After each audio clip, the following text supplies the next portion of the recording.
de l'ami et frère Francesco Obonga.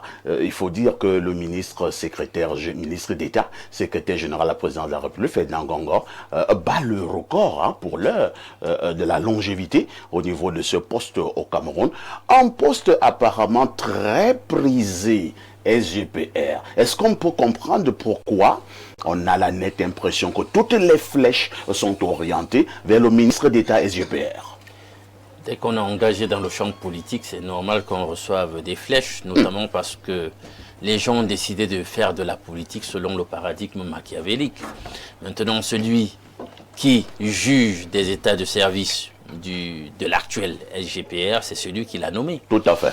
Donc, et on a vu, parfait, tu te rappelles, il y a des années, il y a une véritable charge qui avait été portée comme ça contre le secrétaire général de la présidence de la République. C'était autour des affaires portuaires, etc. Il y a une cabale, si je veux bien l'appeler ainsi, médiatique qui avait été portée contre l'homme, et des gens étaient convaincus qu'au terme, et au sortir de tout cela, il va laisser les plumes. Le monsieur serait débouté.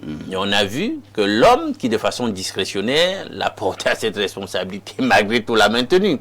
Donc, c'est lui la mesure de tout. Des gens m'ont écrit une thèse sur le temps relatif à lui.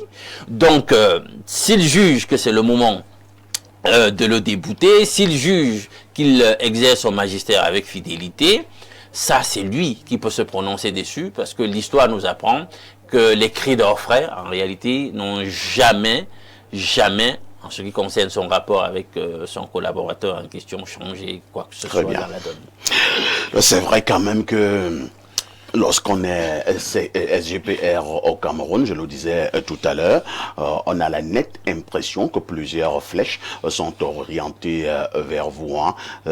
Qu'est-ce qu'on n'a pas encore dit sur le ministre d'État SGPR, Ferdinand Ngongor? Je pense qu'il faut avoir ce qu'on appelle au quartier le cardio pour résister. Je ne suis pas sûr que j'aurais résisté.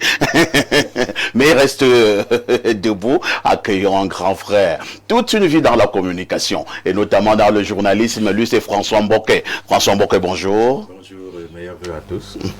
Bonne année. Merci beaucoup. Quelles sont vos priorités pour l'année 2026, François Mboké? Les priorités restent les mêmes. Faire du journalisme, ça veut dire accompagner les gouvernants à prendre des bonnes décisions et qu'ils soient aussi prêts à accepter les critiques qui sont faites. C'est notre boulot. C'est votre boulot. Avez-vous l'impression que l'année 2026 peut être meilleur? Est-ce qu'il y a certains indicateurs? Oui, si nous en tenons au dire du chef de l'État qui veut relancer le pays, ça veut dire que le moteur économique va redémarrer. Vous savez que la presse ne peut vivre harmonieusement que dans un pays où l'économie est bien. Tout à fait. Donc, si l'économie marche, la presse aura aussi sa place. Paul Biya nous a dit que le meilleur est à venir. Nous l'attendons ce soir. Nous l'attendons. Merci François Mboké, directeur de la publication de Diapason. En face de François Mboké, on accueille un ancien lion